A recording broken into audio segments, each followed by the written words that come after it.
Om Vishwam Darpana Drishyamana Nagari Tulyannijantargatam Pashyannatmani Mayaya Bahirivodbhutai Yatha Nidraya Yasakshat Kurute Prabodha Samaye Svatmanamevadvayam Tasmai Shri Guru Murtaye Namahidam Shri Dakshinamurtaye Bijasyantarimānkuro jagadidam Prāṅnirvikalpam punaha Maya kalpita deshakalakalana Vaichitra chitri krutam Maya viva vijrumbhayatyapi mahayogi vayasvechaya Tasmai Shri Guru Murtaye Namahidam Shri Dakshinamurtaye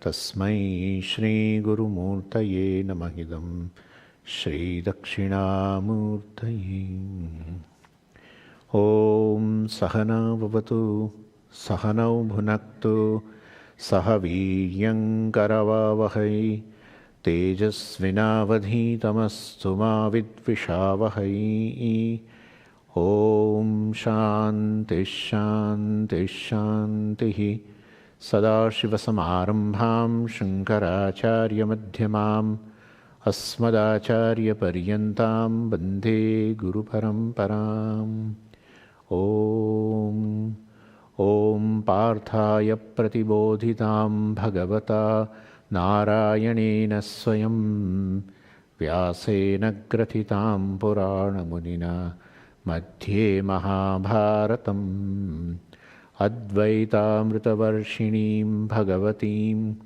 Ashtadashadhyayinim Ambatvāmanusandadhāmi Bhagavad-gīte Bhavadveshinim Yam Brahma Varunendra Rudra Marutaha Stunvanti Divyaistavaihi Vedai Sangapadakramopanishadaihi Gayanti Yam Samagaha Dhyanavasthita tadgatena manasa Pashyanti Yam Yoginaha Yasyantam na vidussura suraganaha Devaya tasmai namaha Devaya tasmai namaha. Verse 19 Chapter 8 Bhutagramasya evayam Bhutva bhutva praliyate Ratyagame vashaf partha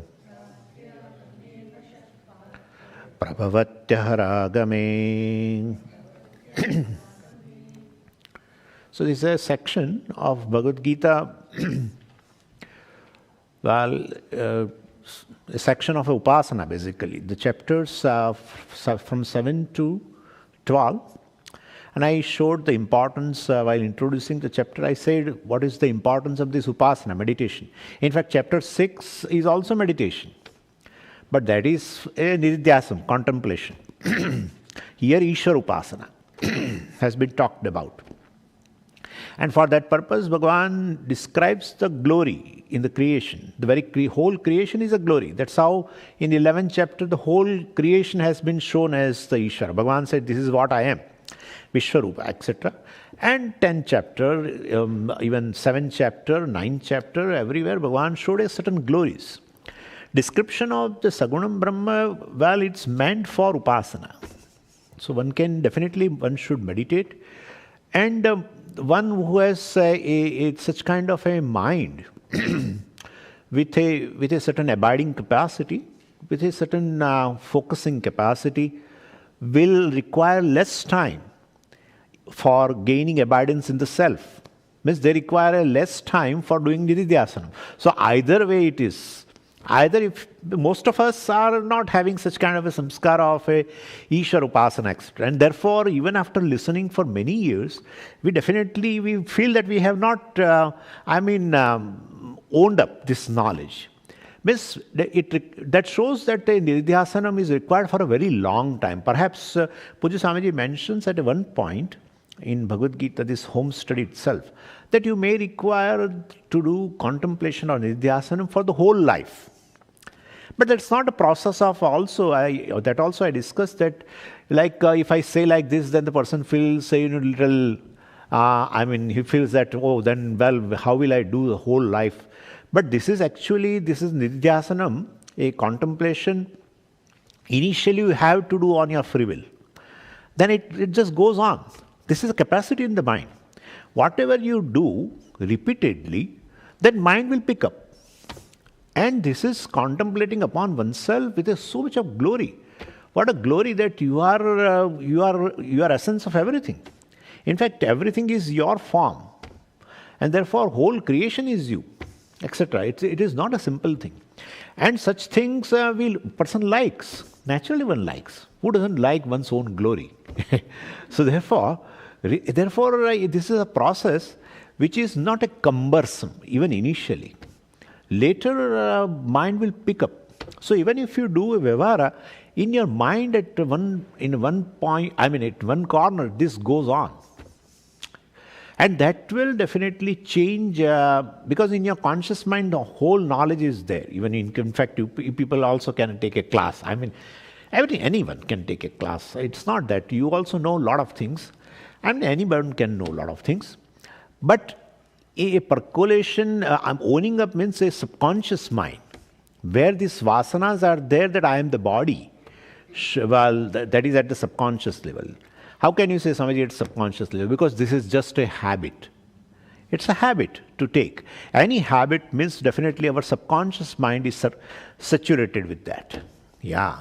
And therefore, from the conscious mind, the knowledge has to percolate into subconscious mind, which will definitely change that old habit of taking oneself as just a body, mind, sense complex. This is a new habit. We are forming a new habit. And initially you may require some effort, a free will based on that. But then ultimately one owns up and becomes totally clear. So anyway, so this is the upasana. The role of upasana is very big. Either you meditate before gaining jnanam on Ishvara, either you have to meditate Ishvara as oneself after gaining jnanam. But one has to do meditation. So 6th chapter, of course, talked about it. But then 7th chapter onwards, upasana has been mentioned. And, I said Bhagavad Gita is an essence of the Upanishads, etc. Sarvopanishado gavaha. And therefore, whatever the topics are there in the Veda, where they are the topics here also. And upasana has been very much a part of Upanishad. Upanishad should be merely Atmajnana. But no Upanishad is generally devoid of the topic called upasana. In fact, some of the Upanishad begins with the upasana. And such very big Upanishads, Chandogya Upanishad, first 5 chapters, Brihadaranyaka Upanishad begins with that, Prashna Upanishad, everywhere, Taittiriya Upanishad, Shikshavalli, all upasana. So that shows the importance. And therefore, this here, in chapter 8 also, the topic is that. But basically, the difference between the 7, 9, etc., the chapters and this is, one gains Bhagavan talks about certain glories in 7th chapter, 9th chapter, 10th chapter, 11th chapter, etc. One can definitely visualize the Ishvara's glory, and one gains a certain composure, and definitely you become equipped with a good mind, qualified mind, by which one gains jnanam and one becomes free here in this life itself, called Sadhyo Mukti. But chapter 8 is little different, Even though upasana topic is there, but here that we can understand what is the topic here. It starts with all 7 questions. Based on Bhagavan mentioned in the 7th chapter end, Bhagavan uses the word adhyatma, adhibhutam, adhiyagnya, etc., etc. And so, Arjuna wanted to know what are those terms. And therefore, he asked the question in the beginning of the chapter 8, that what is this adhiyagnya, what is adhyatma, what is adhibhutam, etc., what is karma, etc.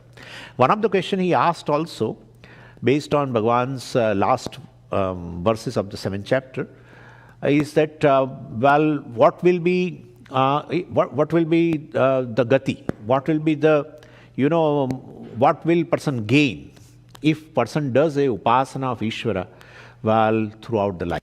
Or what will be the gain of the person? I mean, what will he gain as a loka, etc., if he remembers Ishvara at the end of life? I mean, towards the end of the life. So, prayana kala smaranam, etc., is a topic. And Bhagavan mentioned it, described it. So, first, out of 7 questions, Adhiyagna, etc., Bhagavan answered in 2 verses. Yeah, 3rd and 4th. But this particular one, prayana kala smaranam, so while living the body, etc., if one remembers, one has a predominant thought of Ishwar smaranam, then what will be his gati, etc.? Well, Bhagavan described it from verse number 5 to 13. And that is where Bhagavan mentioned the person who takes alambanam of Omkara, etc., and does this Ishwar Upasana throughout the life will definitely have at the end also the same thought. Because it says formed in habit. Habit always prevails. More than, generally in a person's life, in the initial years, free will prevails. But in later years, habit prevails. Free will has not much role. Our life is governed by our habits. That's how our old people, generally, they cannot change any, their lifestyle, etc. We say them that it is not good for you or this is good for you, but you will find that they are not able to change that because the free will has a very less role. Then towards the end of the life, definitely, person is on the deathbed, has no free will. Well, let me use my free will to ultimately remember Ishvara at the end, and therefore, well, I will have a good, Shukla Gati, etc. No. Habit only prevails. So therefore, Bhagavan mentioned that one who has done this upasana throughout the life, with the alambana of Omkara, any alambana one can take. But here it has been mentioned as Omkara alambana, etc. So then definitely at the end also will have predominant that thought, and he will definitely gain Brahmaloka, and well, he may gain Jnanam and become free. So Krama Mukti, not Sadhya Mukti, but Krama Mukti is a topic of the chapter 8. Whereas chapter 7, chapter 9, everything where the glories of Ishvara has been mentioned in order to meditate. But there, Bhagavan doesn't talk about, well, the person lives like this and, at the end of the life, having a predominant thought of Ishvara, etc. That is not mentioned in other chapters. Even though they are all, glories are mentioned for Upasana, that means one can gain, a qualification by doing Upasana and gains Jnanam here itself and becomes free. So that's the difference between these 6 chapters, 7 to 12. Chapter 8 talks about a Krama Mukti, and chapter 7, 9, etc. There also Upasana has been mentioned. Glories have been mentioned for the sake of Upasana, but there, well, it is ultimately as one of the means to qualify yourself and gain Jnanam here itself and become free. So that's the difference between these two. And so, and the significance here in this verse 5 to 13, where Bhagavan mentioned about the person who leaves the body with a predominant thought of a Ishvara. Well, in that Bhagavan mentioned about that one gains a Brahmaloka, etc. So this is the verses 5 to 13. And 5 to 15 maybe 2 more verses. And then, Bhagavan also talked about 2 types of goals. Yeah, in few verses later. And 2 types of goals. One goal, will definitely, one is the goals which will give you a sense of security, sense of happiness, etc. Which doesn't make you happy. There's a big difference. To become happy and to become secure is one thing. To have a sense of security and have a sense of pleasure is another thing. Sense, yeah. Like I will give you example. A person who is standing, suppose person has a leg fracture, and he is not able to stand on his own naturally. And he has a fear that if he stands, he tries to get up, then he will definitely fall. So he takes the help of the crutches. So when he takes the help of crutches, he has a sense of security, right? But he is really not secure. The moment it leaves that, the crutches, while he becomes insecure. If a person has become secure, then he will not again become insecure. Why should it become insecure? But then this is how a sense of security, a sense of pleasure with the different goals, material goals you will have. That is what our experience is. Any goal, desirable goal when we gain, definitely we become happy. But we really, frankly speaking, we do not become happy forever. Again, the displeasure, etc. arises in our mind. That shows that we have not really become happy. A sense of pleasure, a sense of fullness arises temporarily. So means the material goals, well, which are time-bound, space-bound, give you the security, happiness, etc. temporarily. That is one type of goal. The second goal is, well, you really become secure and really has you really know that you are full. The fullness arises forever. Well, then definitely that should not be that goal should not be a time-bound or a space-bound. What is timeless and what is definitely beyond the space is this oneself, the Brahman. So, well, if one knows that I am the Brahman, well, I am the fullness, etc. I am timeless, means I am secure. Well, then in that case, that goal is an everlasting goal. We call it as a spiritual goal. So Bhagavan mentions two types of goals. And Bhagavan also includes in Brahmaloka also. Abrahma bhuvanan lokaha punaravartinaha. One remains in the cycle of birth and death. Helplessly. We will be seeing it. I think we stopped at that point.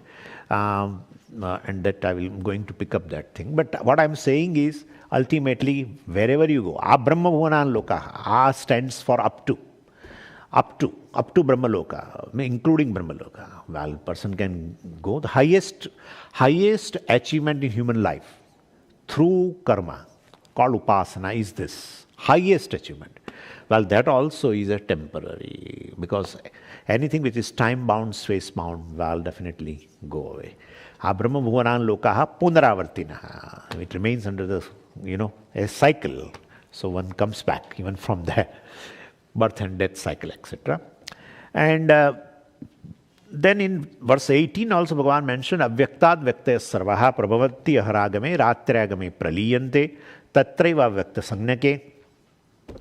Avyaktad, Bhagavan says creation basically is really not a creation. It is just a, manifestation and unmanifestation. That's it. So the whole universe, which is this matter basically, is not destroyed. Nothing is destroyed. We know even I will give you an example. Suppose you burn this table, still in terms of ash will remain, right? Ash will remain. Even this nuclear fusion, etc., where the material will definitely go away totally. It may be uranium or any other thing. In a nuclear fusion where you won't get material, in any other form. But there also actually that material gets converted into high energy. That's it. Nothing else. So nothing gets destroyed here. In this creation, nothing is destroyed. Destroyed means becomes zero. It transformed into something else, either in terms of energy or in terms of other material. So this is how the thing is. And therefore, in this case, creation means something new has emerged. No. Bhagavan says nothing like that. While it is avyaktad vyaktaya sarvaha. From the unmanifest, things become manifest. And again, they go to unmanifest. When? Bhagavan says, Brahmaji wakes up, then the whole creation wakes up. Whole creation comes into the being, manifest. And when Brahmaji goes to sleep, whole creation merges, goes to the causal state, potential state. Whole creation resolves. Resolving means going to the potential state. Nothing, again, not get destroyed. So, and what is a day time of the Brahmaji, etc. That also we discussed, Sahasra Yuga Paryantam, etc. in verse number 17. Just I am reminding you because we are meeting after 15 days. So Sahasra Yuga Paryantam. Yuga means Chatur Yuga. Chatur Yuga means 443,20,000 and multiply 1,000 again. So that 4.32 billion years. 4.32 billion years, that's 12 hours of a Brahmaji. So when Brahmaji wakes up, means the creation remains. We call Kalpa. The Kalpa, the whole creation remains in which, becomes manifest. And Ratra Agame, well, when the Ratra Agame, Agame means arrival of the night of the Brahmaji. Well, then again, Sahasra Yuga Paryantam, that also is 4.32 billion years. Then the creation remains in a potential state, seed state, resolved state. Yeah, that's how the whole thing. Means the gross bodies and subtle bodies won't be there. Yeah, one body will remain. If that body also go away, you will not be a jiva, right? You are basically Brahman, but Brahman is called jiva with a upadhi. That upadhi never goes. That upadhi is anadi. It has not begun. Anything which has begun will go. That upadhi has not begun. And that is Karana upadhi. We call Maya, we call Karana Shariram, etc. I am going to discuss today Maya also. That's a very big topic. So basically, so that will remain. Because of this upadhi, the Brahman is called jiva. And therefore that will remain. And so this is how the thing is. That's what has been said even in the verse 19. Actually, verse number 19, the first line is what was said in the 18th verse. Bhutagramaha sa evayam bhutva praliyate. Bhutagramaha, bhuta samudaya, the set of this jivas. Saha evayam, same set of jivas who have come to the manifestation along with the day of a Brahmaji, when the Brahmaji wakes up. While the same set of jiva resolves, the same set of jivas come again when Brahmaji wakes up again, next day. So, well, this is how it has been said here. So, bhutva, they are born again and again. They are born, reborn, and then praliyate, resolve. And ratragame vashaha, praliyate, etc. Partha he prabhav, and aharagame prabhavati. Ahaha agame. Well, ahaha means a day of a Brahmaji. Well, agame, when it arrives, but he Partha, well, then same set of jivas will appear. That creates a very big question. Means that shows that jiva doesn't die. Jiva doesn't die. Same set of jiva. Remain in a resolved state for 4.32 billion years. Then same set of jiva will be there during a day also of a Brahmaji. Then the same set of jivas will again resolve. So same set of jivas remain. Means the jiva is immortal. If jiva is immortal, as a jiva, as an individual, why should I know that I am immortal? I am already immortal. That's a big question. Yeah, that's a big question. Everyone has a fear of mortality, but now you know, you are immortal. Saha eva ayam, bhuta samudaya, eva. Same set of jivas, same jivas will be there. Till jiva knows, actually, we know. Till jiva knows that he is Brahman, he will be born again and again. Means he will not die. He will not die means he is immortal. Well, then why should I study Vedanta? Why should I study? There is no need actually. And so means mortality is simply an error on part of me, even without knowing Vedanta. Immortality is my nature. Jiva will remain jiva. As such, it is beginningless. And beginningless, well, if he doesn't know, he will remain as a jiva, immortal jiva. Therefore, this is a question.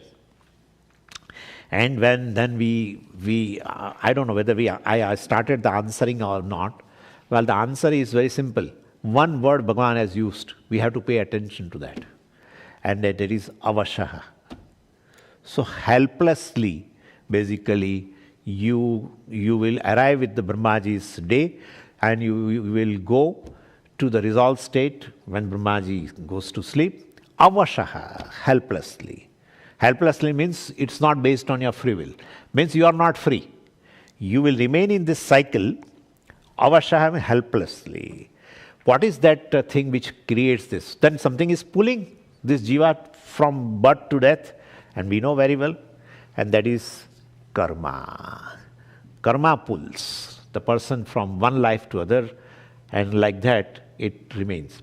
If it is centered on your free will, well, if you are immortal, then that's freedom. And you're based on your free will. Well, if you know or you become immortal, that's a real freedom. But this is helplessly. I gave you example also, like you close yourself into a room because you want to spend some time with yourself. Sometimes you get tired, right? Sometimes you feel, oh, this is too much. Now, after especially some occasion, your home, where a lot of people were there and all that, and then you feel that you want to be just yourself. So you close the door and you be inside, right? You are just yourself, centered on free will. You don't feel you are put behind these four walls, right?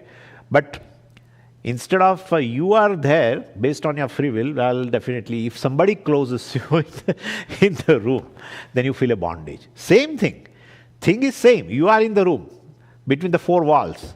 In both the cases. In one case you feel freedom. In other case you feel bondage. That's how it is. So here karma pulls you from birth to birth, etc. And that's how you are avasha. Helplessly you are definitely. And this helplessness, because of that only, most of the people have a complaint against one's own fate. Everyone definitely curses to one thing in the world, and that is one's own fate. Even we curse others, but ultimately we laterally curse ours that this person has come into my life because of my own karma. And therefore, really, karma is something which is because there is no way out. There is no way out. How will you explain the phenomena in the world? And you cannot explain. You cannot explain anything happening in your life, I'm telling you, except karma. Therefore, where in the philosophies where the karma has principle of karma, etc., is not that they are vulnerable people. Vulnerable.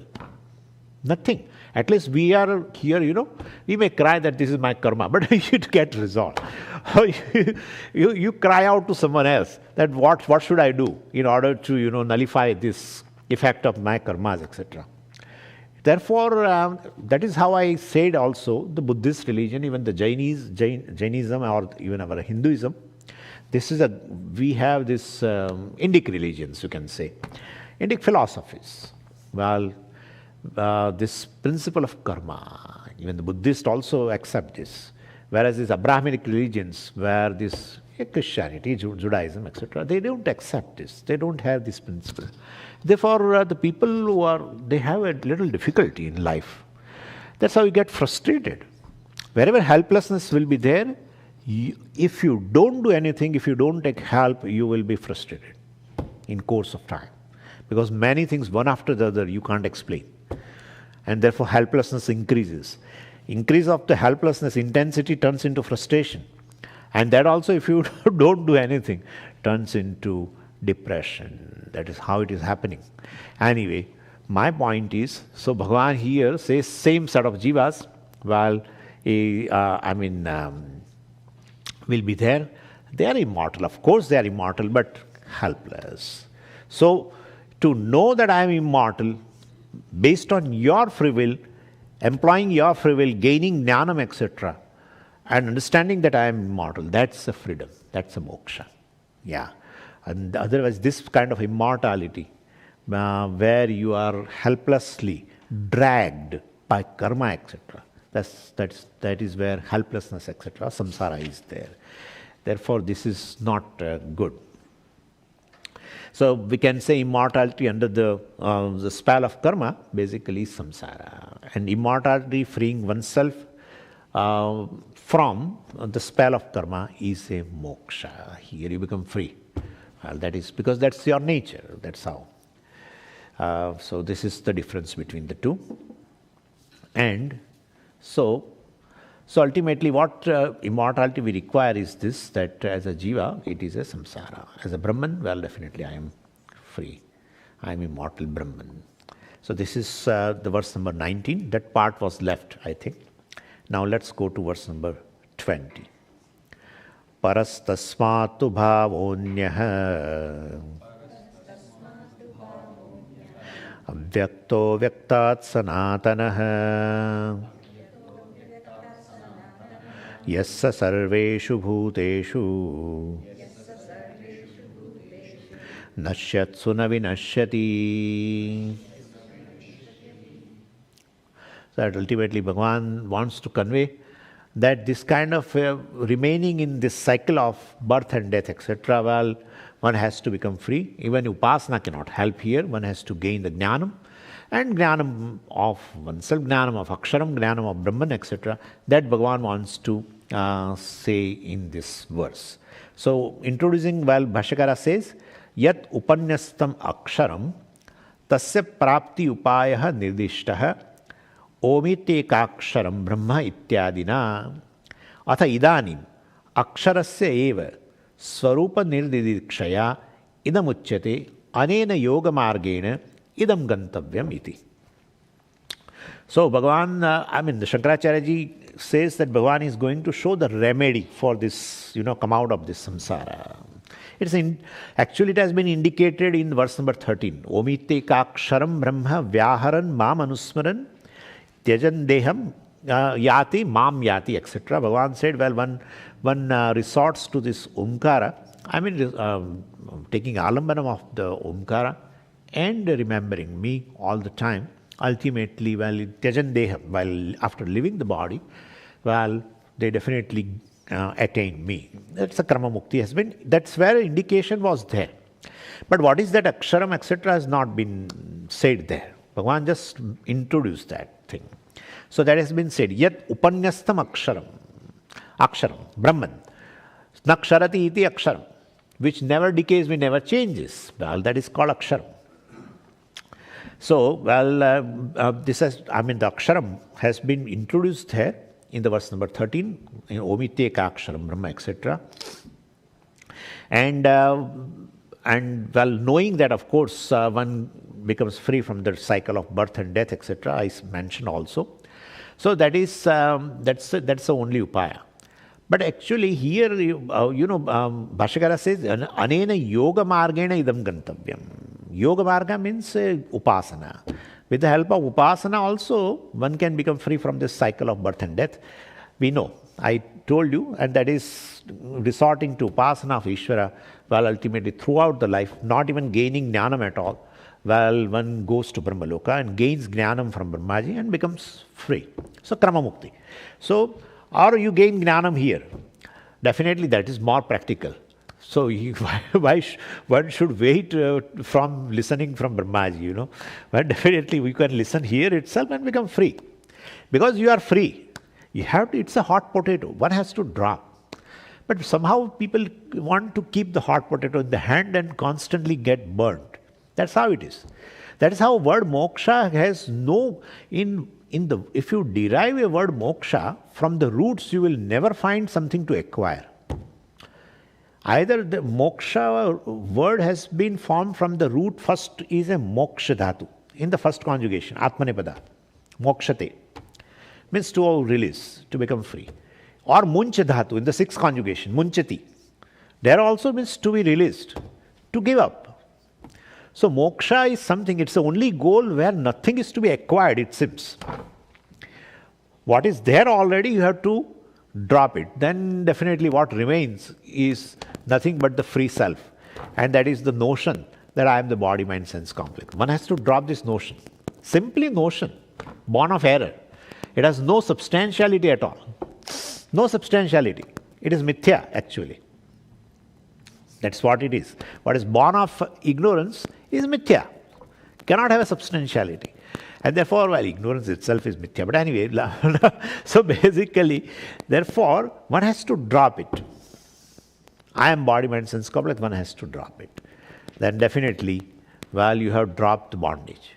Bondage means is this kind of a bondage. I am bound. That's a notion one has to drop. That's it. I am a free self. So,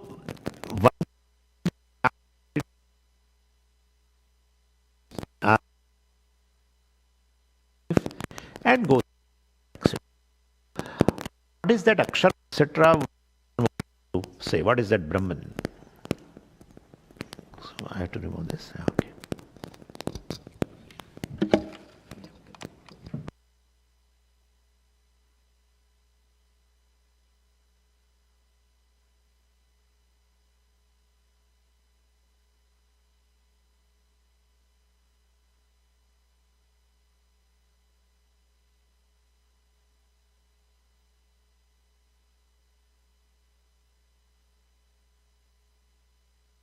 Yeah, so yad upanyastam aksharam, that Brahman which has been mentioned, which has been introduced in the verse number 13, omite kaksharam Brahma, etc.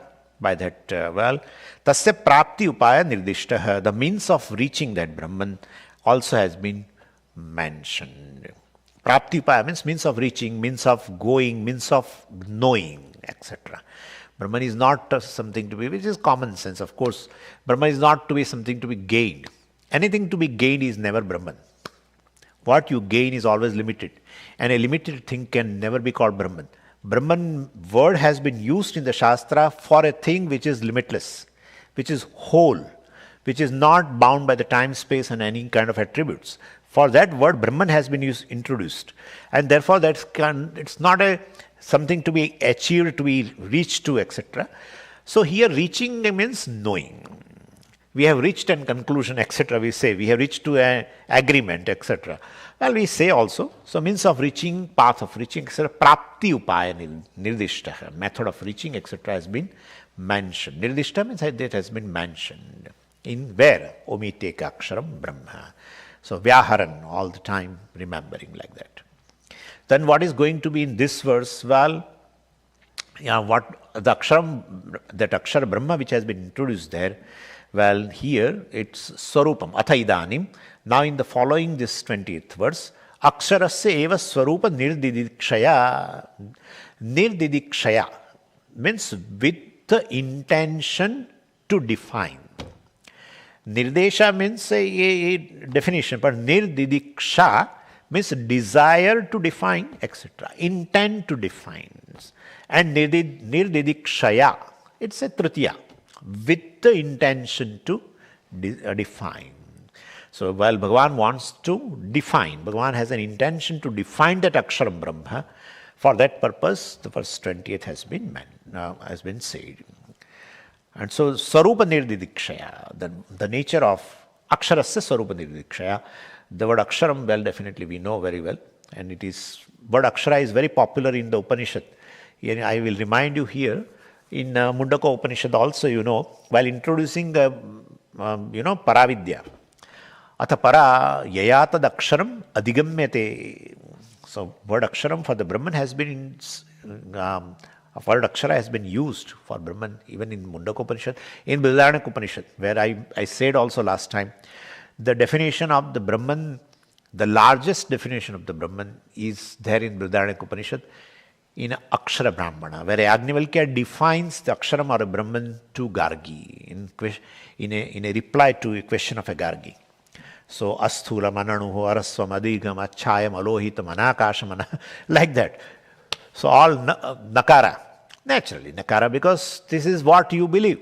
Asthulam, you say, I am a Sthula, I am a gross body. So, Asthulam. So, Neti Neti, we generally say Neti Neti. So, by negation. What you are not. And therefore, well, what I am not, that you should not negate. But yes, but you take it. That is the issue. Otherwise, I should negate. So, negation of something which you are not is ridiculous, actually. Oh, so Swamiji, you don't have a horns on your head. You need not say that. You need not say that.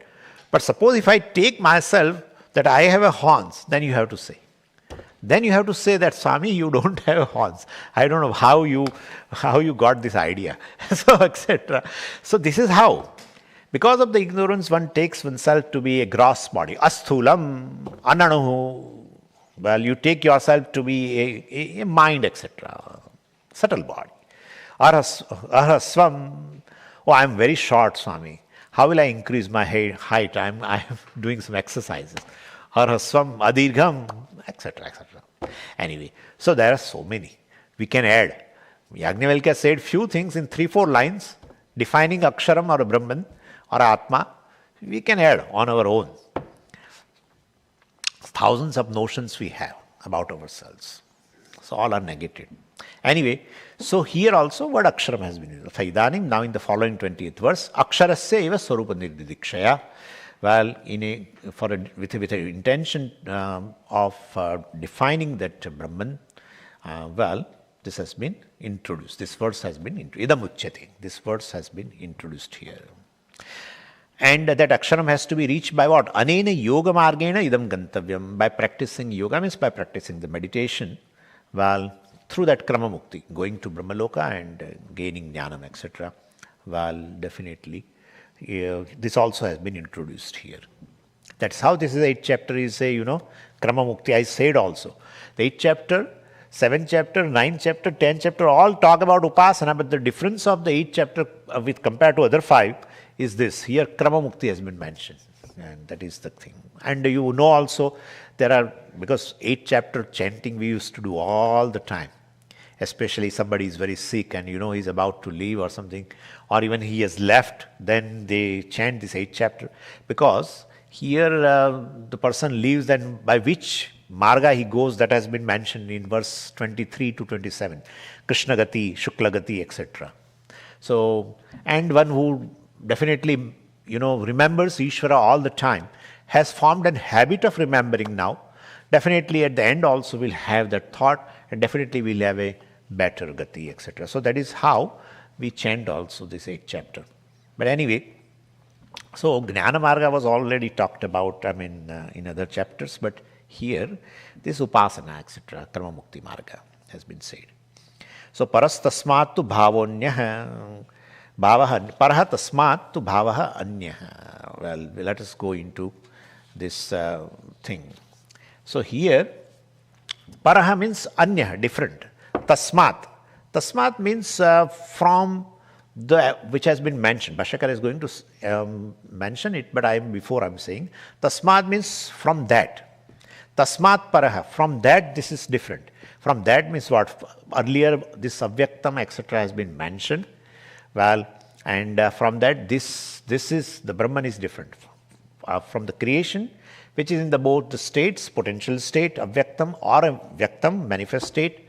From that, this is, the Brahman is distinct, etc. has been mentioned. So, and parastasmatu bhavaha. Bhavaha means bhavati asti, which is there all the time, which is existent, whose nature is existence, which is self-existent, that Brahman.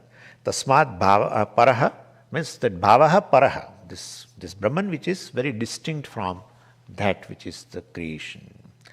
And here the only thing is the word avyaktam is used. So, bhavaha avyaktaha. Avyaktat paraha avyaktaha bhavaha. So, this is a very typical thing. So, there are now two avyaktas. One avyaktam is, let us say avyaktam number 1, is nothing but the creation in a potential state. Avyaktam, unmanifest state, is all vyaktam. We call it maya also. Potential state, seed state, resolved state of the creation. The manifest comes from the unmanifest. That has been mentioned already. Avyaktat Vyaktaya Sarvaha in verse 18, etc. has been mentioned. So from that avyakta, this avyakta, the Brahman, is distinct. Why avyaktam has been used, I will tell you. Here so many words are there which has been used either for Brahman and either for Maya. So we will have to segregate this. Anyway, so one, how will we distinguish? Well, because one is a changeless. Word avyaktam for Brahman has been used because it is not an object. Avyaktam means which is not an object of your knowledge, naturally. Then why, but Maya is also called avyaktam because that is also not an, basically, one cannot perceive the cause of the creation, that is Maya, and therefore that is also called avyaktam. So, but we will have to distinguish on our own. So, one is a changeless avyaktam called Brahman. One is changing avyaktam because that is going to change, becomes manifest. Again that will become unmanifest. So, therefore it is constantly changing. One avyaktam is constantly changing. One avyaktam, changeless entity. So that way we have to understand. So one is avyaktam means, so avyaktaha bhavaha. Bhava means, as I said, which is self-existent. The Brahman which is self-existent, aksharam, is paraha, distinct. From what? Tasmat, from that avyaktam, maya, or the creation, which is distinct from that. And sanatanaha, which is changeless. Yaha sarveshu bhuteshu nashyatsu na vinashyati, which is ever present in all the beings. Knowing that, of course, Sarvabhuteshu nashyatsu. When all the living beings are dying, means their gross bodies, subtle bodies are dying, etc. Na vinashyati. This consciousness never, the Brahman never dies. And therefore you become free from the birth of, the cycle of birth and death, etc. And so the distinction between these two we should know. See, the first avyaktam, or the avyaktam is that Maya, or vyaktam is this Jagat, which has, right, the Jagat has two states, manifest state, and that is called vyaktam. And that goes to potential state, Maya, we call it avyaktam, unmanifest state. So that both this vyaktam and avyaktam they are similar in one way. Both are basically constantly changing. Both are objects of knowledge. Definitely you can arrive at, Swamiji, you said the Maya you cannot know. Yeah. But definitely Maya you cannot perceive. But you can definitely infer. Like when you see a creation, then there must be a cause. And therefore you can always infer. And that has been very beautifully said about Maya in a Vivek Chudamani. So, Karyanumeya. The Maya is called Karyanumeya. Karya means this effect, the product, the creation. From that you can definitely infer this Anumeya, which you can infer, this Maya. There must be a cause. Because this is a manifest state, definitely must have potential. When you see that whole tree, you will not see a seed, but definitely you can infer that there must have been a seed, like that.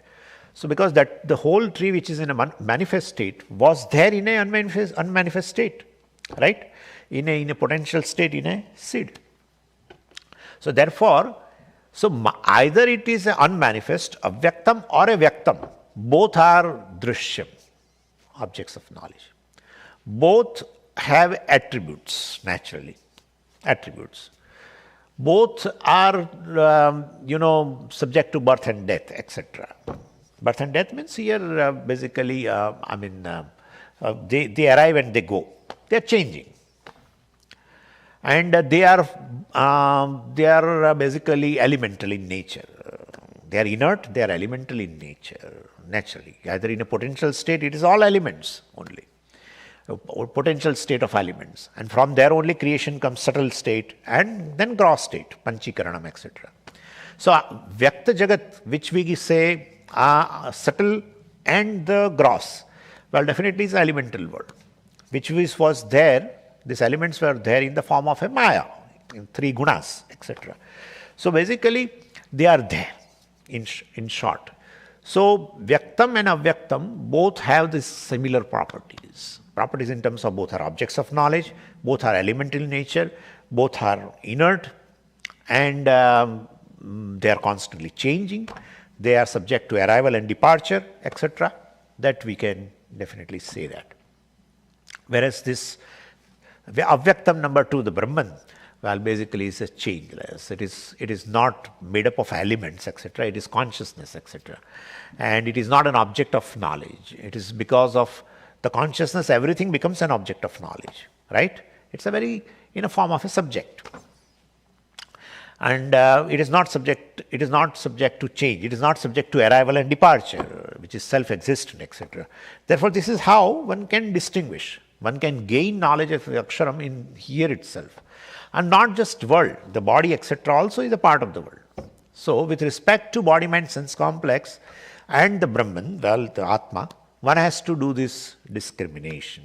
Because we have an I sense in the body, mind, sense complex. Well, this is nothing but a manifest body, mind, sense complex which will go to the potential state. This body, both bodies, the gross body and the subtle body, at the time of a pralaya, goes to the potential state, avyaktam, becomes Maya. And again they arise. When the Brahmaji wakes up, they again arise from the Karana Sharira, etc., in a form of a subtle body and gross body, etc. So this is also made up of elements. This is inert. And this is object of knowledge, definitely. It's a very intimate object of knowledge. Intimate object of knowledge. More than your body, I have a knowledge of my own body. Therefore, I can write more sentences about this body. Therefore, it's an intimate object of knowledge. It is subject to arrival and departure. It is constantly changing. And therefore, I'm not that. I'm consciousness, basically. I'm the consciousness because of which I know the body, mind, sense, complex, etc. And therefore, I'm not the part of the body. I'm not the product of the body, right? And I'm not basically a property of the body. I'm an independent entity. Consciousness is independent entity, self-existent entity. And therefore, I don't have a boundaries. I don't have boundaries. I'm not limited by the boundaries, etc. And therefore, even after the fall of the body, etc., well, I survive. I survive.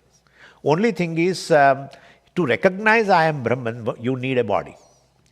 To exist as a consciousness, you don't need anything else because you are self-existent. If you are self-existent, your existence doesn't depend upon anything. And therefore, and that is how, but Swamiji, how will I know? Your deep sleep state is enough to prove that. In your awareness, you have actually, there is no body, etc. Right? No body, no mind, no senses in your awareness. Basically, you have disidentified, definitely. You have disidentified with that, but you exist independent of them. Of course, you, in a waking state, you identify again with the body, mind, sense complex in order to exhaust prarabdha, etc. That's a different thing. So, your existence is independent, definitely. And therefore, well, you are that consciousness which is changeless, aksharam, which is bhavaha, which is self-existent, and which is not dependent upon the body, mind, sense complex. If you know that, you are free. If you say you are a body, mind, sense complex, then, well, you will also have a notion that you are subject to birth and death. Not that you become a subject to birth and death. You remain Brahman. Brahman is Brahman. But you will have another idea now. If you identify with this, if you put I sense in this, well, then definitely you also will have another notion that I am subject to birth and death. I am subject to karma, etc. So once you, well, know the reality of you, you become free from this birth and death and this cycle also of samsara. So this is how one has to know. Now here a side topic is as I said, this word aksharam and all this, has been used for many things. And that is, I just want to clarify this point. So in the 15th chapter also you find this word, this has been used, word aksharam. But in the 15th chapter, word aksharam has been used for Maya actually. Yeah. That's how I'm going to discuss this Maya topic also. And that the verse is Yasmat ksharam atitoham aksharaadapi chottamaha atosmi loke vedecha pratitah purushottamaha. Bhagavan said, people know me. In the Veda also I am known. And the loke, in the world also I am known. As what? Purushottamaha. Bhagavan says, I am known as a Purushottamaha. Uttamaha Purushaha. Purushottamaha. I am a Uttama Purusha. And then, are there any Purusha? Yeah, there are other Purushas.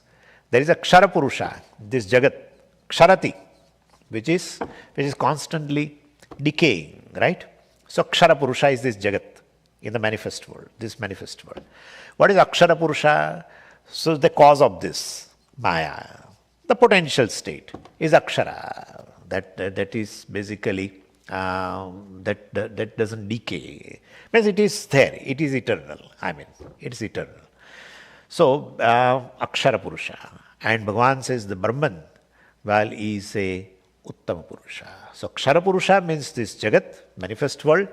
Akshara Purusha means Avyakta number 1, Maya.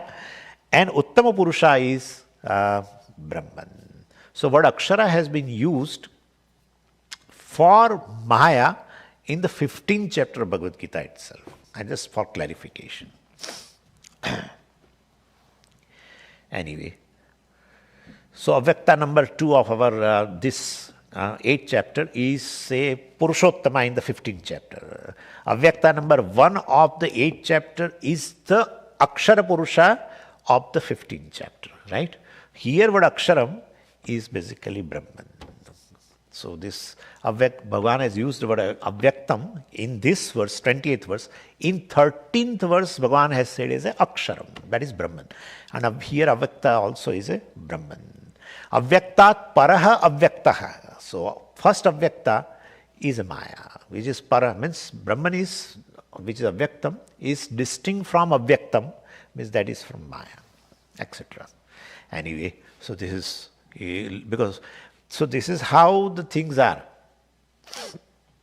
Just in California visit, the temple priest, because I was talking about essence of Bhagavad Gita, and he was doing puja in the temple itself. On the one corner we had a class, and so he was so, he listened, and then he suddenly, in between, while class was going on, he raised his hand and he started that in Bhagavad Gita everything is basically contradictory. Why? I said, well, he said in the 4th chapter, Bhagavan said, Dharma samsthapanarthaya sambhavami yuge yuge. Well, in order to establish the dharma, well, I come in here again and again. I take a pain to come down. And what he said in the 18th chapter, he asked me what he said. I said, I don't know. I said, well, he said, ultimately, Bhagavan said, Sarvadharman parityajya. For dharma he is coming, and then he tells Arjuna to give up all dharma. Yeah, that's how it is. I said dharma has 108 definitions. Which definition you have applied in the 4th chapter, which definition you have applied in the 18th chapter, please tell me. And then tell whether there is a contradiction or not. But he was not knowing.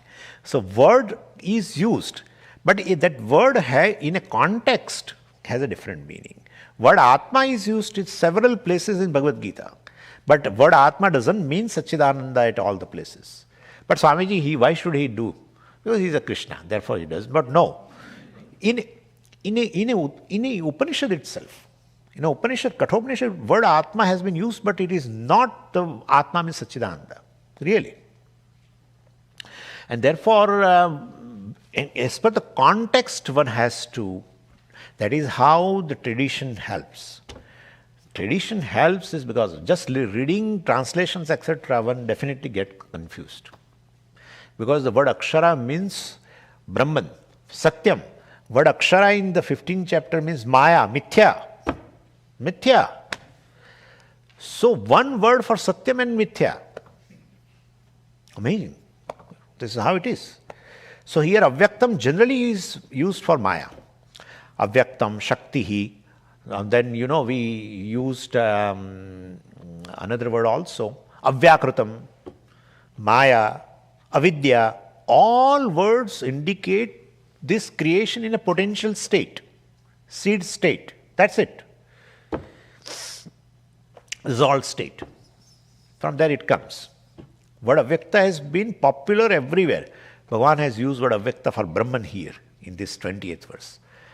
Paraha tasmat avyaktaha bhavaha. Tasmat avyaktat paraha, distinct, etc. has been used. But anyway, so this is just for your knowledge. So now Bhashyam, let us see. Paraha, that's in the verse itself. Bhashyakara's style is to define every word of the verse. So Paraha means what? Because if you see the verse 20, Parastasmatu bhavaha. Paraha is the first word. So Bhashyakara explains it. Paraha vyatiriktaha binnaha. Paraha means a distinct. Kutaha, from what? Well, tasmat, from that. Means what? Purvoktat, which has been mentioned before. Means in verse 18. Avyaktat, vyaktaya, sarvaha, etc., has been mentioned. So from that, this is distinct. Tasmat purvoktat. Tu shabdaha aksharasya vivakshitasya avyaktat vailakshanya pradarshanaarthaha. Paraha tasmat tu, Bhagavan says. Tu. So tu means what? Bhashyakara explains it. Tu shabdaha aksharasya vivakshitasya. Vivakshitasya aksharasya. The akshara which has been the sarupa of the akshara, the nature of the akshara which has been going to be defined by Bhagavan. Well, in order to show pradarshanaarthaha, vailakshanya pradarshanaartha, in order to show this vailakshanyam, the distinction from avyaktam, number one, from the Maya, Bhagavan wants to show the distinction of this avyaktam number two, the Brahman. Well, Bhagavan has used word tu. Tu means however, but. We say that also. I will not come to your reception. However, my wife will come. What do you say? Right? So this is how to. So this is how. Means you want to indicate a distinction. So that I will not be able to come, because my absence will be there, but somebody else will be present there. So this is how here it says tu means a distinction, because word avyaktam only is used, Bhagavan is used. So he wants to show that it is a distinct avyaktam. This is Brahman. Brahman is very distinct from this Maya, etc. So vailakshanya pradarshanaartham means in order to indicate vailakshanyam, the distinction. Of what? Aksharasya vivakshitasya, the difference of the aksharam. And that is said here as avyaktam number 2. Okay. And then, and here, so now here the point is, well, this aksharam word has been, as I said in the 15th chapter also, word aksharam has been used for the Maya, akshara purusha, because there the Brahman has been mentioned, defined as a uttama purusha in the 15th chapter. That's how it is Purushottama Yoga. So now the thing is, if word aksharam has been used for Maya also, and word aksharam has been used for Brahman also, and ultimately the meaning is same. Aksharam means eternal. Naksharati. It is eternal. So Brahman is also eternal, so called aksharam. Maya is also called akshara purusha in 15th chapter. So Maya is also aksharam. Maya also is eternal. If Maya is also eternal and Brahman also is eternal, where is Advaita? Advaita means all the time we have one thing, right? Ekameva advitiyam. There is one without second. One without second means there is no second thing. When you say Brahman is eternal, Maya is also eternal, means both the things are there. If both the things are there, the principle of Advaitam is vanished by Bhagavan himself. Vadaksharam has been used for Maya, Vadaksharam has been used for Brahman also. In Mundaka Upanishad, Brihadaranyaka Upanishad, here in 13th verse of, right? So, and it looks very, very funny. What avyaktam also, which is used generally for the Maya, Bhagavan uses for Brahman also. So as though it looks very funny. And if there are really two eternal principles, then principle of a non-duality, we will have to bury. And therefore, in the next class, I am going to talk about Maya. The relationship of Maya with Brahman, etc., I will be talking. So, because that should be clear. I mean, you may be clear, but for my own clearance, I may be discussing that, which is very important principle. Because this Maya, generally, when it comes, we say we understand everything other than Maya. We say that also. Therefore, we have to understand this principle. Om Purnamadav Purnamidam Purnat Purnamudachyate Purnasya Purnamadaya Purnameva Vashishyate. Om Shanti Shanti Shanti. Harihi Om Shri Gurubhyo Namaha. Harihi Om.